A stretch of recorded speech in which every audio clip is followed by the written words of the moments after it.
This hour, we are continuing tonight to watch developments in Turkey and in Syria. The death toll there is just astonishingly high right now, from an absolutely huge earthquake and an almost equally large aftershock that hit today. The initial quake was centered in south-central Turkey. That initial jolt hit between 4 and 4:30 in the morning, so people were home in their beds. That initial quake was a 7.8 magnitude, which is just enormous. And it was followed hours later by an aftershock that was 7.5. Now, having such a huge quake like that followed in such quick succession by such almost an equally large quake means anything that was significantly damaged but still standing after the first shock, it came down in the aftershock.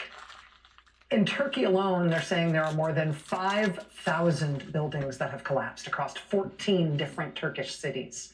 Across the southern border of Turkey into northern Syria, there are, again, thousands of buildings collapsed there as well. Between Turkey and Syria, we are talking about a death toll already that is approaching 4,000 people killed, with many, many, many more thousands of people injured. Tonight, of course, is the twin horror of trying to rescue people trapped in the rubble and under collapsed buildings, while also fully expecting that more damaged buildings will continue to collapse while rescue efforts are underway. Both the survivors and the rescuers are in grave peril now, and it is cold tonight in this part of Turkey and Syria. The National Security Council announced tonight that the United States is immediately deploying 2 experienced urban search and rescue teams. Each of those is a team of 79 people. Presumably they are shipping out immediately. It can't be soon enough. You may be old enough to remember that there was a devastating earthquake in Turkey in 1999. This was one of the biggest natural disasters of my lifetime. That 1999 quake in Turkey killed between 15 and 20,000 people. It was seen as a global level catastrophe. I have to tell you, in magnitude, that earthquake in 1999 was smaller than the one that hit today. Part of the problem with responding to this one today is that it was such a big quake.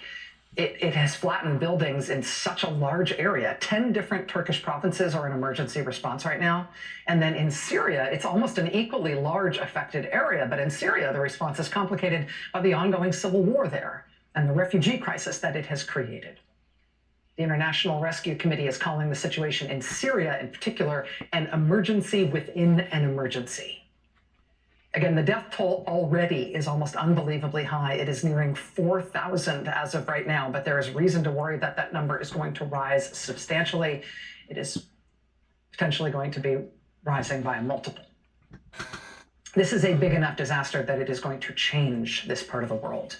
And countries all over the world, from us to Iran, from Switzerland to Hungary, everyone all over the world that has rescue teams to send, they are sending their rescue teams right now. As I said, we are watching this story develop tonight. We will let you know more as we learn more. I should also tell you that we're going to be joined live tonight by Kathleen Belew. She's one of the nation's leading researchers on far-right extremism and white power movements. We've had her here as a guest on the show in the past. Tonight, she's going to be here because the Department of Justice today held a dramatic surprise press conference about a plot they believe they disrupted by a neo-Nazi group leader and one other person to launch an attack on the electrical power grid in Maryland. In just the last 3 months, we have seen at least 9 different attacks in 3 different states targeting electrical power substations to deliberately cause power outages and damage electrical infrastructure so power can't be returned easily. One of the unsettling emerging themes in these attacks is the frequent involvement of white supremacist and neo-Nazi groups. This is emerging as their current terroristic tactic of choice. Now, it's not always them, but it appears to be often them, as they plan these power grid attacks to try to set off civil unrest and what they hope will ultimately be race war. But again, this was a surprise announcement by the FBI and the Justice Department in Maryland today. Kathleen Belew is a researcher, leading researcher on these kinds of threats in the United States. She's going to be joining us here live tonight. But we start tonight with a story and with a guest who has everybody tying themselves up in knots right now. He is a big deal. My God. the catastrophes. You know, whenever I made the prediction or advisory, warning, whatever you want to call it, forecasting of major electrical disturbances to come, and also in response towards a bloody road ahead. That was in 2005 and in 2007. And of course, you can see the devastation of the earthquake that we're not even beginning to scrape the bottom of the barrel as far as how humongous that humanitarian crisis is going to turn into. I just said Sunday night that every time an event like this occurs, it dwindles up onto the resources, especially whenever you have basically 8 million people on the planet. That all them buildings, that whole area that had electrical grids, won't have electrical power now for probably months, if not years. You're not talking about just something that's occurring and that you're going to get over in the next let's say 5 years from now. Kind of like Katrina. Katrina, basically after the fifth, sixth year, they started basically recuperating and building back. Whenever something like that occurs, you're basically doomed. And of course, it actually go from bad to even worse as things progressively go into the days, turn into weeks, the weeks turn into months. Age of false. It'll now be just a slow grind. Let's go back to that. I mean, that was. I don't even want to begin to touch off on all that right there. All right, let's go right here. Fully expecting that more. It'll be a slow grind of progress, because right now they're in a survival mode towards trying to figure out who to survive and who that is survivable in regards towards pulling them out of the rubble. And I'm going to say this, and I know it's going to sound cruel and cold, and I know it's going to sound nauseatingly sick. But in a lot of situations like that right there, you would actually be better off dead than you would be to either be lamed or basically at your wits' end towards homelessness. We've seen major occurrences like this happen before, of the tidal wave, the big tsunami. We've seen other natural catastrophes like this on levels that, like the hurricane that hit down Puerto Rico and all those other areas down there. Whenever something like that occurs, I don't care how well that you may think that you have planned for something like this. I don't care how much food you may have hoarded. I don't care how much whatever that you have planned in ahead towards what you're going to need to survive. Ultimately, the people that died quick deaths will be the lucky ones versus those that will dwindle and die a very, very slow, miserable death. And I know that sounds horrifying, because it does to me. But there was a reason why Jesus said, pray that your flight not be in the winter, and to pray that you are not pregnant or supping with children, because even then your deaths will even be worse pertaining to your flight. As these things aggressively continually get worse because of people being blinded and so much oil content has been taken from the earth. It's basically leaving big holes, draining all the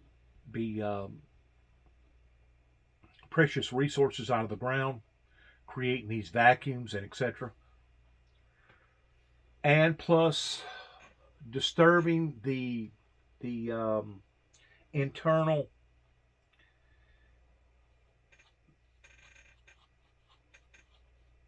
I guess you'd call it an ecosystem up underneath our feet that God originally put in place to operate and design to function in a certain way. And once you have drained enough petroleum oil out of that earth that was put there for a heat shield and was put there for other reasons such as reducing friction, then you're going to have great consequences, and these are part of the consequences that now we're going to see that's even more devastating there than what I thought that what was going to occur. I knew that there was going to be horrible things by God basically talking to my heart and letting me know by reading through the scriptures where Jesus was trying to warn people and tell people ahead of time. Even 2,000 years ago, Christ seen this coming. The Lord seen this coming. And whenever people like Billy Graham's son, Franklin Graham, makes mention that the only thing that can save us now is God, buddy, he's not lying. The only thing that's going to survive this planet pertaining to the damages that we have done is going to be God Almighty. And to take it and reverse it is going to almost be slim to none, especially if everybody is not on the same page towards doing it all at the same time. And of course, whenever you look at these other problems that now are becoming more and more critical, like that right there, pertaining to more electrical disturbances. Once more, whenever I put out that advisory in 2007 in western Kentucky between Grand Rivers, Benton, Calvert City, and on up to Paducah, basically hitting about 150 churches, I had an idea that there was going to be significant, major electrical disturbances, because that's what God told me to put out. But you know, whenever you see stuff like this that's being created by man, and whenever I say by man, I'm just not talking about homegrown terrorism on this level, but I'm talking about draining the oil out of the ground and leaving these big pockets of space and causing the rocks to move back and forth as far as creating the friction and taking away the heat shield that was originally there. Whenever you do all this, this is still all pointing towards the design of mankind. I don't care if you're a terrorist and doing what they're doing right here, towards deliberately creating electrical disturbances, or if you're savagely blind to the degree that you was walking around convincing the world and trying to convince yourself that global warming global warming was a figment of our imaginations and that it was only a broad-faced lie. We are heading in the direction right now that people, I don't even think, can begin to fathom as far as where we're heading if we don't turn this around. I just put out a picture a while ago. I picked it up of the planet Earth. It started out 45 million years ago of how the Earth used to be, which was basically like the sun. And then it went from 450 million years or billion years to 400 billion years. And then it went through a another stage, and then it went through the ice age, and then it went through the planet Earth where we are now, and then there towards the last it went towards another stage, which was basically the Earth drying up. It went through 5 stages in what I was looking at, and it kind of broke it in stages. It started at the top. This was what the Earth looked like 450 billion years ago, and then down towards the bottom of the same planet, it showed it all dry and no water. Well, I put in another stage, which would be stage 6. That's basically in alliance with what the book of Genesis talks about pertaining to God done this, and this on 6 days, and then on the 7th day, he rested. Everything is set up on a timetable pertaining to the beginning to the end. This doesn't have nothing to do with any human being upon to the planet. I don't care how rich you are, how powerful you are. I don't care if you're a government and you have access to nuclear bombs or whatever. Everything is set up on God's timetable. And the Luciferian Lucifer knows this. And what Lucifer has done by blinding the eyes of the Homo sapiens here upon to the planet, he has fell right into play by entrapping us with all these gizmos and gadgets pertaining to automobiles and trucks and trains, boats, planes, etc., of how much oil that we are consuming from this planet Earth as well as the natural gases, that Satan has played right into the very hand, putting it exactly on the timetable that God already knew was going to occur before it ever occurred. But people didn't want to believe that. A matter of fact, whenever I put out the advisory in 2007, up around Grand Rivers and Benton, Western Kentucky, I was actually approached by law enforcement in trying to be devious about that, in which what I was trying to help people about, towards trying to turn it around like I was trying to hurt people, like I was going to create the electrical disturbances. Whenever I talk about, and I mean this sadly, I mean this very, very humbly, sadly, whenever I say stuff like it couldn't have happened to a better group of people in regards towards what has occurred now in the lifespan of the Windmill Ministries missions beginning in 1988, whenever 9 tapes went to the White House, whenever I say that, I don't say that in a vindictive type way. I say that in a very, very remorseful way, because these are the people that have put us where we are today towards not just the affairs in America, but the worldwide affairs, the global affairs that are going on right now that are only going to tragically get worse.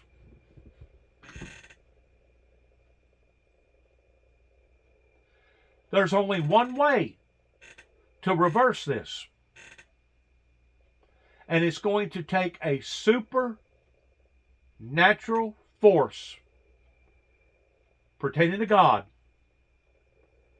to enlighten us, to give us the abilities, to give us the knowledge, to give us the strength, to pull ourselves out of this. And if not, that 6th stage that I was telling you about was basically the planet Earth falling apart, and with all the volcanoes towards it warming up the water and the ice melting right now, and the water table is rising towards flooding various coastal lining areas, that eventually will change. That concept will change to the point that the only thing that's saving us right now is the ice. If the ice wasn't there in the North Pole and the South Pole, we would have already come to our complete, total demise. we would not be existing as we are right now pertaining to human life. Eventually, once that ice melts to the degree that it can no longer fight back the energy that's coming at it right now pertaining to all the heat that's coming out of all the volcanoes on the bottom of the oceans and the seas and stuff, eventually the oceans will start drying up just as the inward um, 7 continents will start drying up, or that's already started drying up, just like the Mississippi River that we seen last year, and all the rivers, and also the lakes, the waterways, the watersheds, tributaries, etc. And they're having these problems all over the world. This isn't just in one particular continent. This is all over the world. And unless we get a handle on it, like Al Gore was talking about, that recently put out some sort of a commercial that the end is near. I am thoroughly convinced that the end is near, especially the way that we have enhanced it. Whenever the Bible says that it had been easier for all of heaven and for all earth to pass, that's exactly what it meant. And whenever people locally around here, as well as state, as well as federal, whenever they thought that they was going to be able to win over or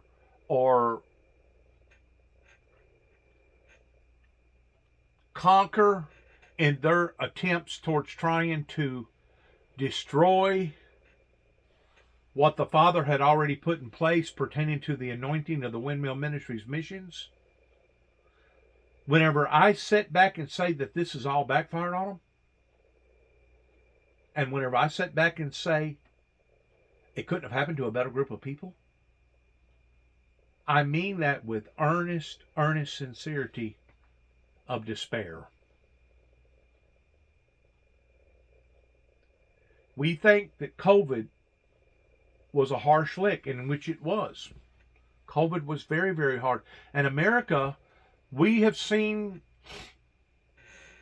some pretty bad stuff ourselves. All the fires out west, all the hurricanes, all the tornadoes, all the flooding, the pandemic, the drugs, the guns, $32 trillion in debt, our courts being rigged, where basically if you don't have money to pay for the right representation in the courts, if you're somebody like me that basically only stepped on a wooden nickel, but yet now society's wanting to hang me up on a cross and crucify me, and people like me in doing the same thing, whenever the system is so rigged that only the rich and the wealthy and the crummiest of the crumb, the dirtiest of the dirty, are the ones that get off towards barely getting a slap on the hand. That's whenever things get proportionally out of hand. And I'm just afraid, because Sunday night, as I was looking at that river, God was speaking to my heart. I'm just afraid that we ain't seen nothing yet. You know why? Because God has not convinced this global society that this is all because of the works of human activity, where the Luciferian Lucifer had deceived so many people in putting us where we are today. And the reason why I know this is because whenever you look at Revelations and it talks about after the great white throne judgment, and it talks about how that God will release Lucifer out of his prison for the last and final time to go and deceive the nations again into Gog and Magog. You can't deceive the nations again unless you have been successful in deceiving the nations the first time. And that's where we are. We have been deceived. We have been deceived by the deceiver that tried to convince everybody that all this stuff was a bunch of hogwash pertaining to global warming and etc.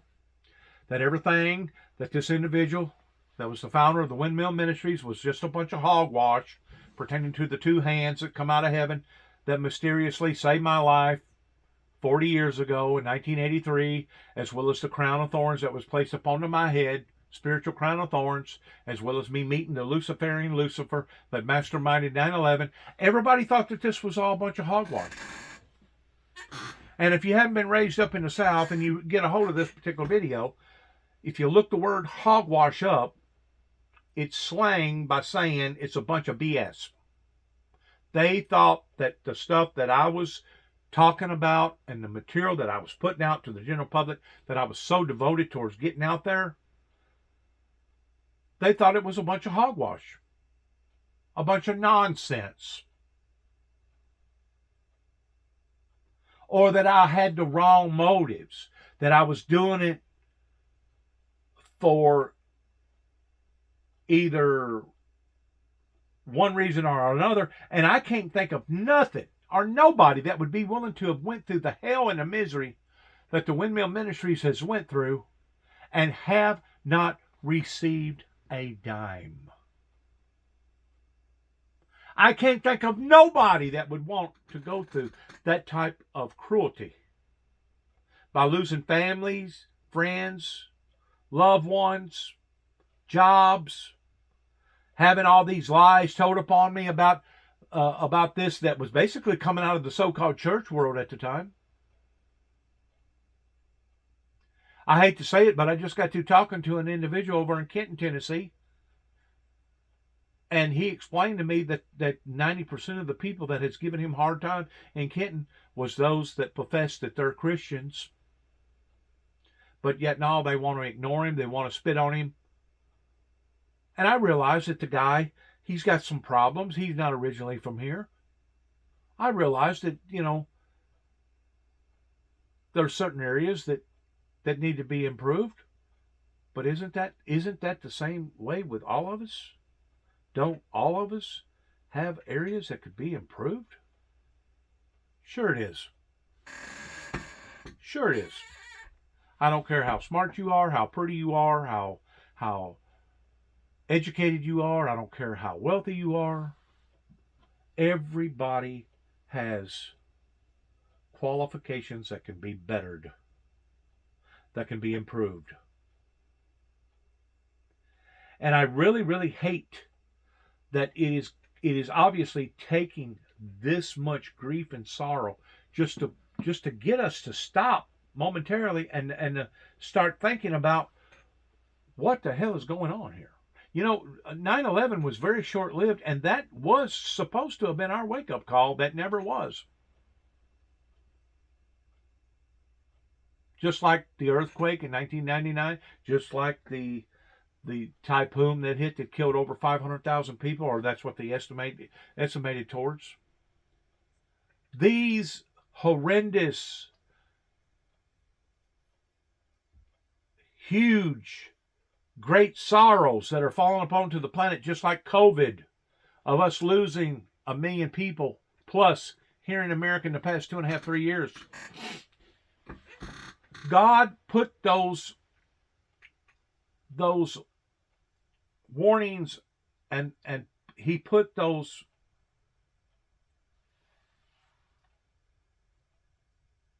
attributes in the Bible for a reason. For a reason. And the thing about it is, the resistance movement that I have been going up against now for 30 some odd years, since 1988, in more ways than one, it wasn't so much that they didn't believe me, but it was that they didn't want to believe the Bible in regards towards putting us at this particular point in time of the opening of the seals that's coming out of the book of Revelations pertaining to the 4 horsemen and etc. They didn't want to believe it. Just about everybody that I talked to back then. Well, we're not going to be here. Really? Well, no. Whenever all that stuff starts happening in the book of Revelations, we're all gonna be gone, Juby. Really? Well, why would he have put it in there for then?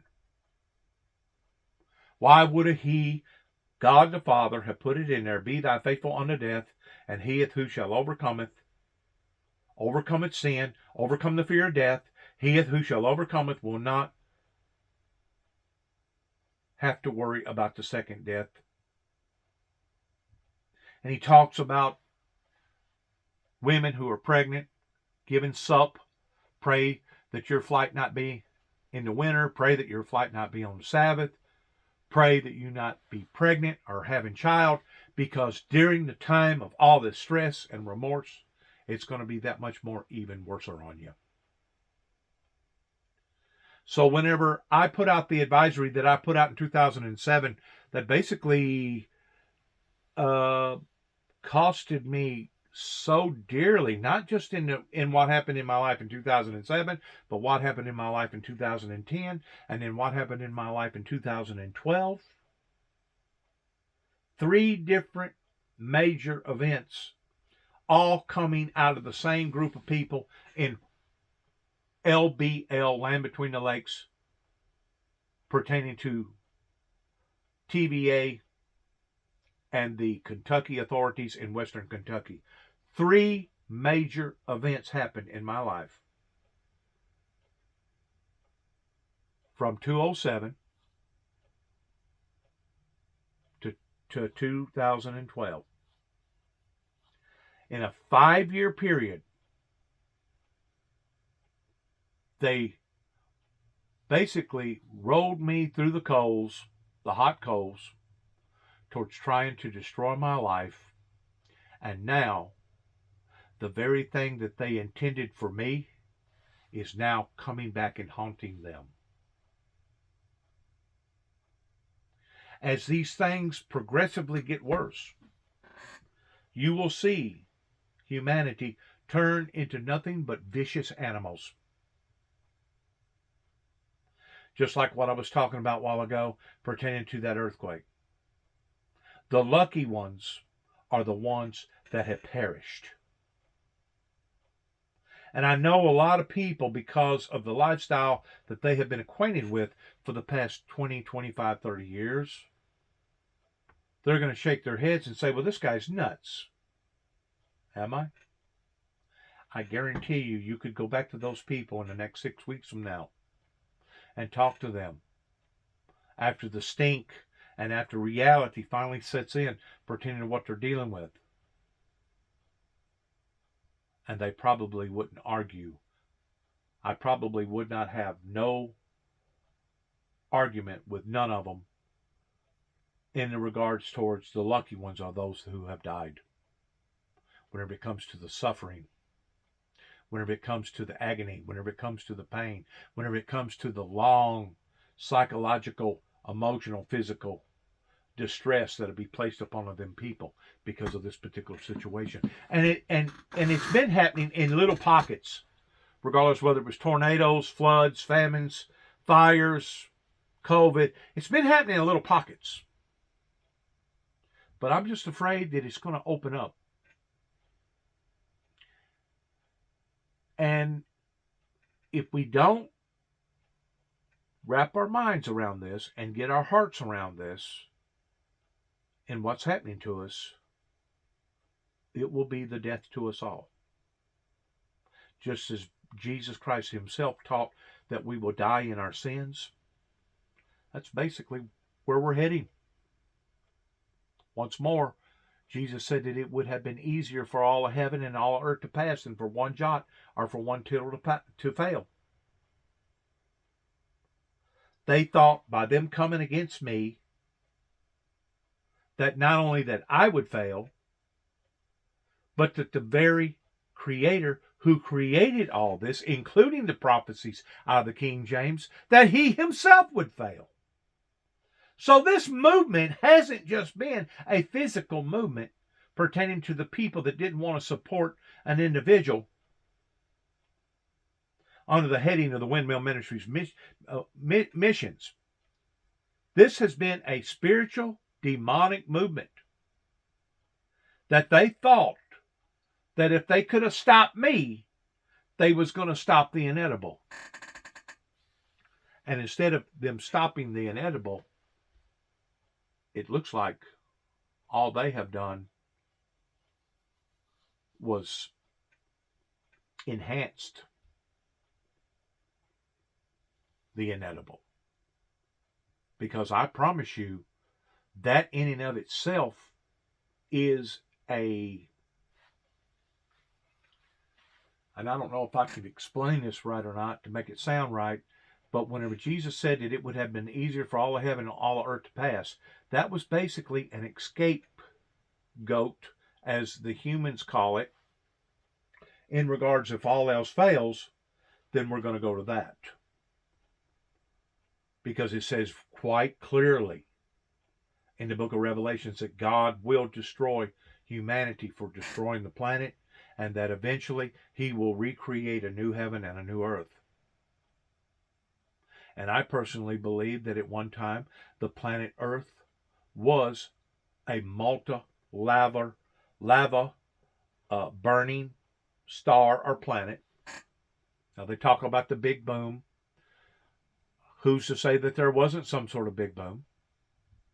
But in that big boom, there was life. Physical, tangible life. Molecules. Atoms. Life. Just like they claim that that they can find water on Mars or water over here or water over there, that in and of itself can have the formula towards having life. I'm not a genius whenever it comes to science, but I do know that the people in Egypt that thought that they was going to be able to stop God's will paid dearly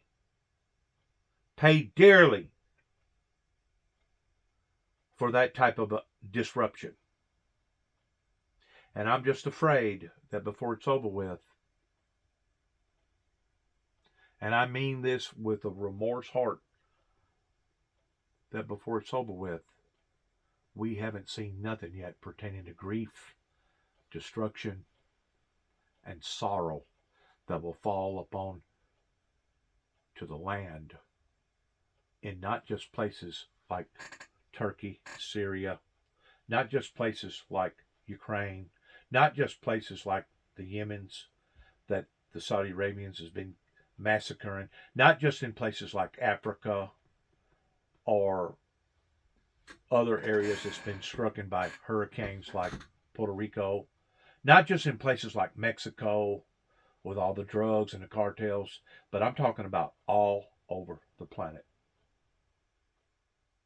Coming near a neighborhood near you, especially if we don't get a handle on this and try to put our minds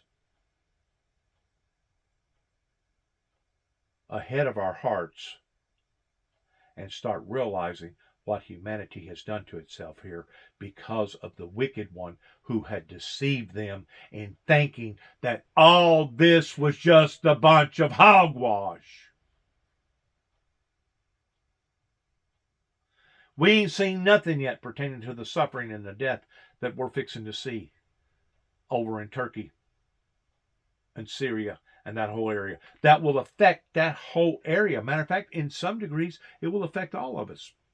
Because like I said, every time there's an event like this, you're diminishing the resources. As the resources get diminished, guess what happens?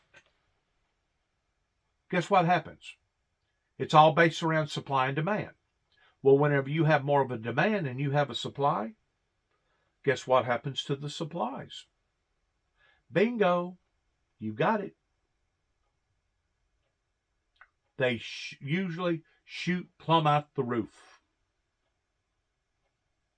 Regardless whether it's wood, plastic, regardless whether it's shingling, regardless whether it's this or that, every time you dwindle the resources, eventually everybody feels it in some form or fashion. Now, you may not think that you're going to feel it, and maybe you're lucky enough that you won't, because the Bible says to pray that you're worthy to escape these things, or pray that you can endure these things.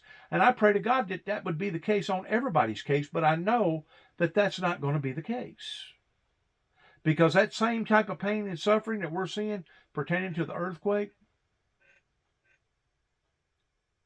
it could have just as well easily hit right here in the United States pertaining to the New Madrid Fault, or out in California. And who's to say that it won't hit here in the good old USA in that degree? People cannot even begin to imagine how horrifying what those people that just got through going through what they went through pertaining to that earthquake are fixing to have to experience. Unless you have been hands-on in working with disasters, towards doing humanitarian work, and going in and listening to people's testimonies and hearing people cry and realizing that their whole world just got through ending right in front of their very eyes. Unless you have been on the scene and going through catastrophes like this, you're not going to be able to relate to the things that I'm telling you about. And I have. I've been to various catastrophes, beginning with Katrina, that I basically spent a year down there in understanding their feelings, their misery, their sorrow, their dreams that got destroyed.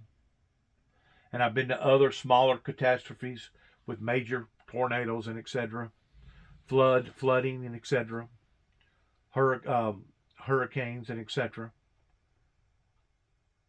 And I just feel so sorry for this whole scenario, this whole situation that obviously is going to intensify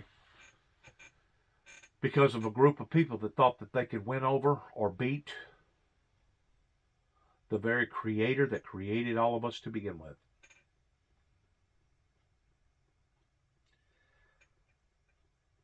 Sometimes this hardship is so overwhelming to me that it actually puts me in a state of depression. And like today, I got so frustrated with myself because I'm basically, going through some sort of a burnout because of all this thinking and studying, realigning, and learning the digital sensitivity of social media, public relations. That I just basically had to stop everything what I was doing today and go visit somebody over in Kenton and just get my mind off of all this. Get my mind off of all this, because you can think and think and think and think and think, and you just it's depressing. It is very depressing, especially whenever you have idiots like this is trying to make some sort of a point. Kind of like Timothy McVeigh and Nichols that blowed up the Oklahoma bombing, or the people that brought destruction to the Twin Towers. Whenever you got idiots like this, it just adds that much more sorrow and misery to everybody else's misery. And I'm telling you right now, our laws in America has turned into a mockery. And if we don't come down on this type of homegrown terrorism, it's only going to progressively get worse. It's going to get worse. Because you got people out there that are lashing out because they know that their lives is basically already in a state of doom. And because of it, they're going to punish everybody that they feel like that could have stopped this or was a part of this. They're going to lash out at them because the devil inside of them is growling. Because the devil himself knows that payday's coming and it's getting closer. The clock's ticking, and it's ticking quick, and it's getting closer. Just like the Bible says that in the last days, Satan will come down in great wrath because he knoweth his time is short. And his time is short. We can now see the end results that's going to happen to not only ourselves, not only to the planet, but what's going to happen to Lucifer and those that followed with him that created this mutiny up in heaven. We can now see what his end results is going to be.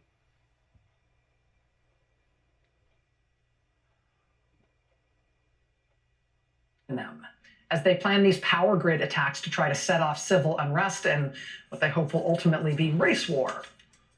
But again, this was a surprise announcement by the FBI and the Justice Department in Maryland today. Kathleen Belew is a leading researcher on these kinds of threats in the United States. She's going to be joining us here live tonight.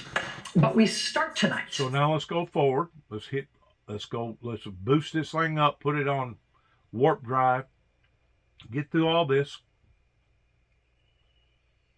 Thank you for letting me back that up. Keep going, keep going, keep going. I'm sure there's going to be a commercial here.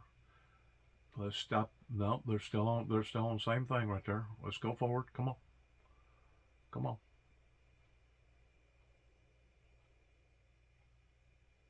All right, let's stop right there. Not shot. Turns back up just a little bit. Right there. May 2017, an 18-year-old neo-Nazi in Tampa, Florida, shot and killed 2 of his 3 roommates. When the police searched the apartment after that double homicide, they ended up also arresting, in addition to the shooter, they ended up arresting a 3rd roommate, one who was not shot. Turns out that 3rd roommate had been stockpiling a huge amount of homemade explosives in their shared garage. In a separate incident, a little more than a year earlier, March 2016, a 28-year-old woman was arrested for robbing 4 different convenience stores in Maryland while armed with a machete. Well, now get this, it all comes together. Turns out the machete wielder and the explosives hoarder then began a relationship while they were each serving time in separate prisons. Aw. Now today, those 2 individuals were arrested again. Federal prosecutors allege that the 2 plotted to attack 5 electrical power substations around Baltimore, Maryland. Their plan was allegedly to knock out a ring of 5 specific electrical substations all in one day because they thought that would cause a cascading effect to, quote, completely destroy the whole city, meaning presumably they expected to knock Baltimore into a pre-electric light state of being and one that couldn't easily be repaired.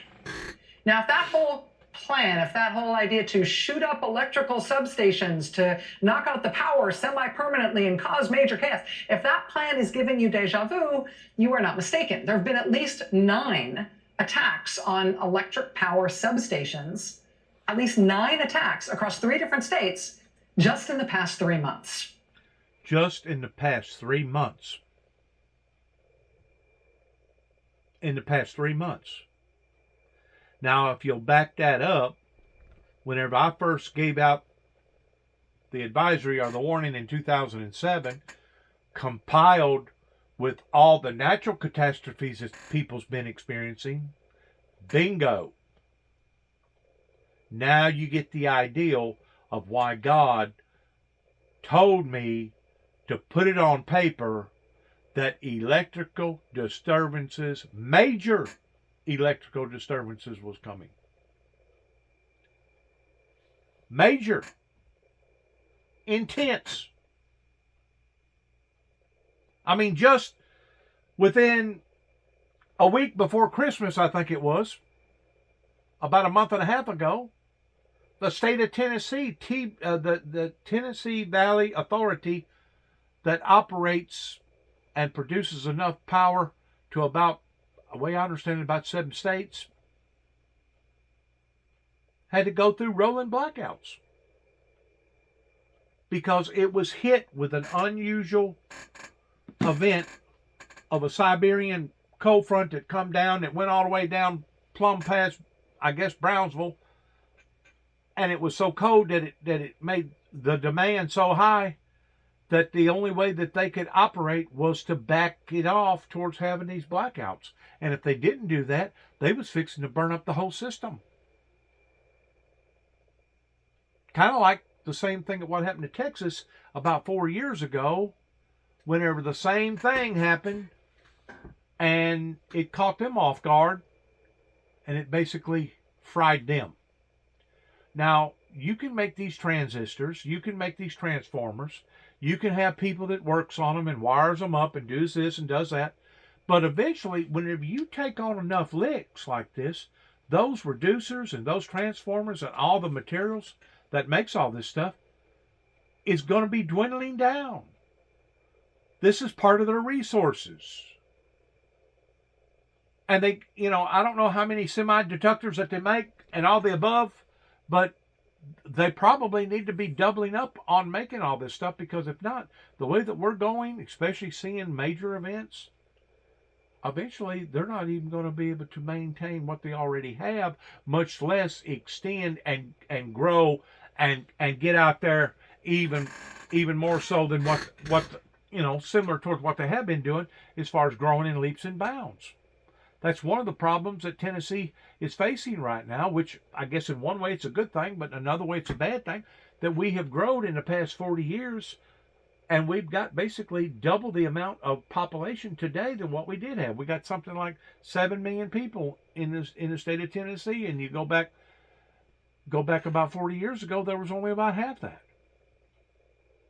So in one way it's good, because it produces it produces a strong economy, but in another way it can be extremely bad depending upon the circumstances. This was all part of me putting out electrical disturbances to come. Early last year, Homeland Security issued a bulletin warning that domestic violent extremists have, quote, developed credible specific plans to attack electricity infrastructure since at least 2020. Now, in most of these attacks, suspects haven't been identified, and that means motives can't be identified either. But last month, NPR affiliates in Oregon and Washington obtained an FBI memo showing that neo-Nazi groups were calling for attacks just like this. The neo-Nazis that the FBI was tracking, quote, believe that an attack on electrical infrastructure will contribute to their ideological goal of causing societal collapse and a subsequent race war in the United States. And that's part of what makes these arrests about this planned Baltimore attack today significant. Because the former explosives hoarder arrested today, he's the founder of a neo-Nazi group called the Atomwaffen. And the former machete-wielding robber, who was also arrested today, she wrote what the FBI believed to be an ideological manifesto of sorts, which both references hitting electrical substations to knock out power, and also her admiration for the Unabomber and for Hitler. People like this needs to be locked up and the key thrown away.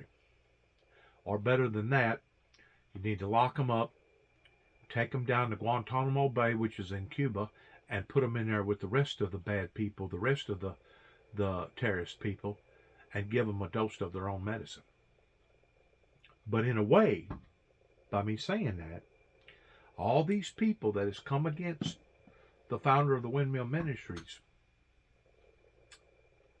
are now getting their dose of medicine towards now all this stuff that they was trying to destroy me with, now they themselves are being destroyed with. The whole time, while I was trying to help these people, they was rejecting that help. Not only was they rejecting the help, but they was trying to put it into a complete, total different category, taking things out of perspective towards making it look like instead of me trying to help them, I was actually engineering towards wanting to hurt them. So now I hope after you listen to this that you get a better understanding of how come I say some of the stuff that I say whenever I hear of these sad, sad, horrifying, senseless events. That's only bringing that much more pain and agony to society. I hope that now you can understand why that I do say what I say in regards towards all these people that wanted to bring destruction into my life. Now the destruction is falling up into theirs. It's sad in one way. It really is. I mean, it's a heartbreak from the get-go, because if it was just happening to those people and those people alone that was engaged in this, I'd be probably saying good riddance. But I'm not going to say good riddance, because none of this is good, number one. And number two, now the bad is now falling upon to the good pertaining to the innocent. And now the innocent is suffering. And that's what I continue to keep saying. Until the innocent, until the youth grow up and realize what's went on here pertaining to these adults and the baby boomers and these evil demonic people, and we have a movement against this stuff, it's only going to get worse. It's only going to get worse. Joining us now is Kathleen Belew. She teaches history at Northwestern University. She's the author of Bring the War Home, The White Power Movement and Paramilitary America, which is really the seminal text in this field. Professor Belew, I really appreciate you being here. Thanks for being here. Thanks for having me. So I said at the top of the show tonight that this appears to be emerging as a favored tactic of the white power movement and the sort of neo-Nazi affiliated white supremacist movement in the United States. Is that a fair generalization? Yes, although the electrical part may be new, but infrastructure attacks by this movement are not new. This is a strategy that was pioneered by a group called The Order in 1983, moving forward.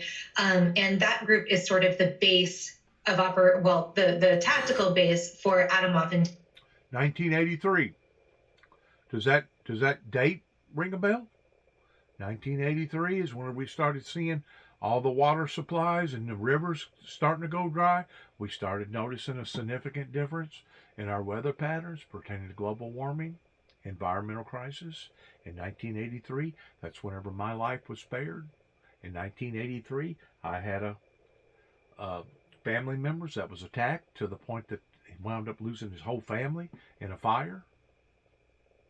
There's a lot of stuff that if you go back to 1983, you will see remarkably so many similarities towards some outlandish stuff that has now surfaced and been identified.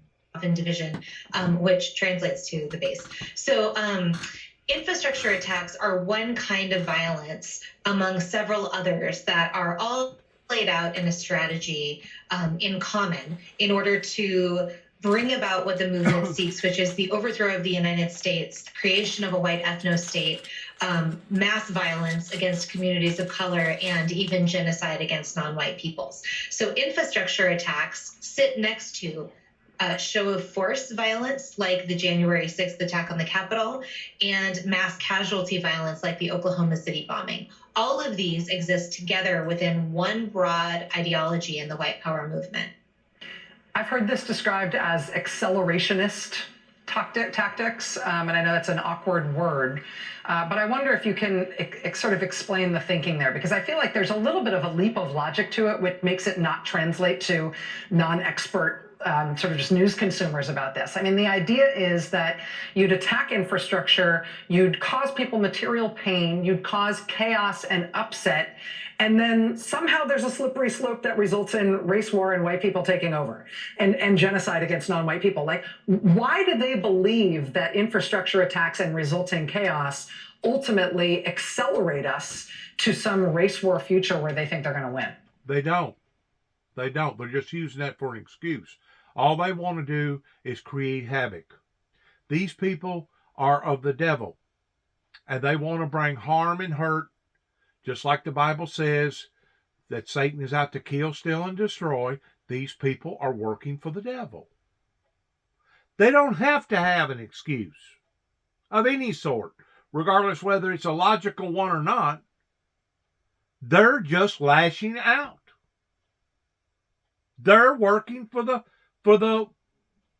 wicked one, wanting to bring harm and hurt into people's lives.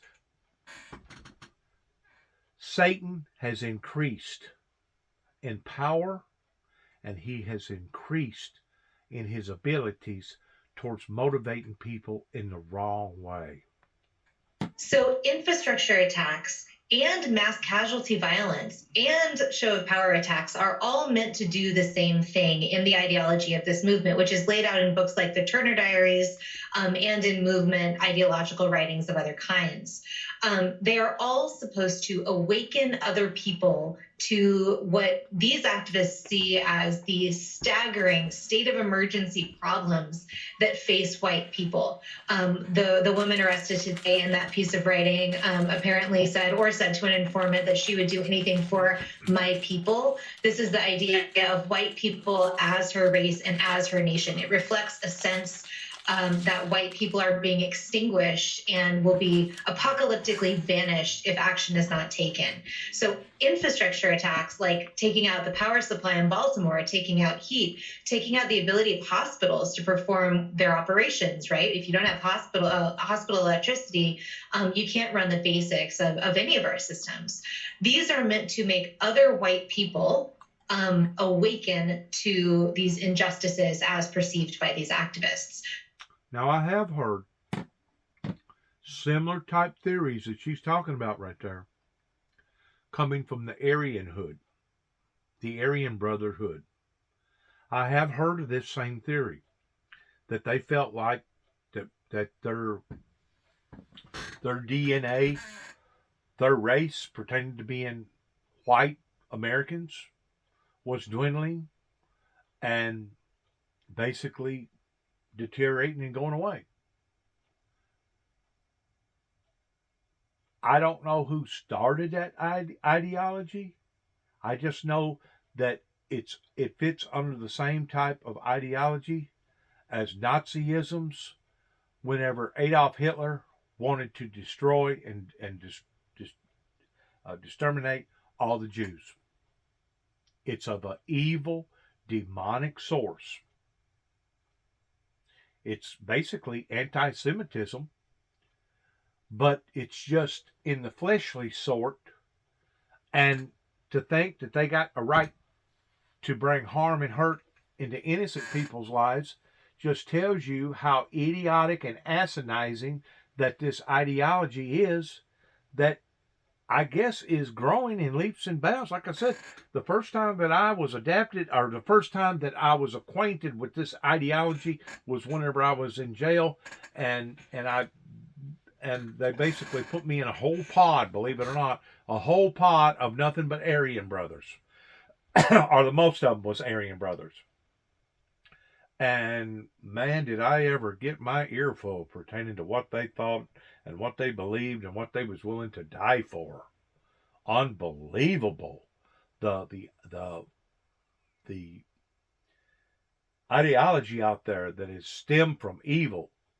So that everyone will rise up a little bit at a time against the broader, what they would call the system, which is the United States government. Absolute insanity and holding force on a significant sliver of the white power movement that you're describing, as you said, for at least the last 40 years. Kathleen Belew, Associate Professor of History at Northwestern, author of the seminal text, Bring the War Home, The White Power Movement in Paramilitary America. Professor Belew, thank you so much for your time tonight. Thanks for having me. I'll be right back. Stay with us. And what these sympathizers, these Nazi sympathizers, are doing, that they feel like that their cause is a just cause, or that's what they would like to believe. But in doing so, they're gathering numbers. They're getting more and more people in their corner. And the way that they see it is that there's strength in numbers, and it's basically the 99%ers lashing out against the 1%ers. But the sad thing about it is they're not hitting. They're beating the horse at the wrong end. They're not hitting the people that actually caused this type of damage. They're punishing their own kind. which is the 99 percenters that's having to go through It harm was surveillance. on account of this type of ideology. You know, if you're going to act this way, and you think that you have a just cause to be violent this way, you need to go after the perpetrators that actually caused all this. You don't need to attack the 99 percenters. You need to go after the 1 percenters that let it get into the shape that it's in to begin with. If this is the frame of mind that they're in, and I'm not saying that neither one is right, because I think that any type of violence is wrong. But whenever it gets to the point that it's way overboard, it's out of bounds the way that it is, that's probably the reason why so many people during January the 6th was lashing out in a violent type form, was because they had done reached a point that damned if you do and damned if you don't. Now let's choose between the lesser of the two evils. Let's just go ahead and make a big hullabaloo out of this. That eventually somebody, for surely to God, somebody will want to hear, and somebody will want to reason. Somebody will have a intelligent mind to the point that they'll be able to sit down and discuss it and talk about it. Well, they won't do it unless they get unless their eyes is getting open to it. And that's what I continue to keep talking about. We are on a path right now, a path of doom and gloom and destruction. And unless we do see that spiritual movement that begins with that inside of that cup, pertaining to the heart and the soul, what went on in the late 80s with the Reagans is now coming back to haunt them. And the worst thing about it, the way that it's coming back and haunting them, it's not just hurting them, pertaining to the adults or the baby boomers that was a part of all this, but now it's affecting the innocent. It's come home to them to the point that now their daughters has become impregnated with dope dealers, and now their grandchildren are born toward being heroin addicts, and now the suicide rate and the expectation of life has just dwindled the way that it has, and it's just become a horror scene, a living horror scene that now the innocent is having to go through as well as the guilty. Good luck to each and every one of us as we want to end this program by saying, God bless America. God bless our troops. God bless our endeavors towards where we go from this moment on, towards all the grief and the destruction and the misery and the sorrow. That if you go back to the core of origin of where it all began, it began with a deranged, demonic, evil entity that wanted to defy the very kingdom of God, which is the Antichrist, Lucifer himself.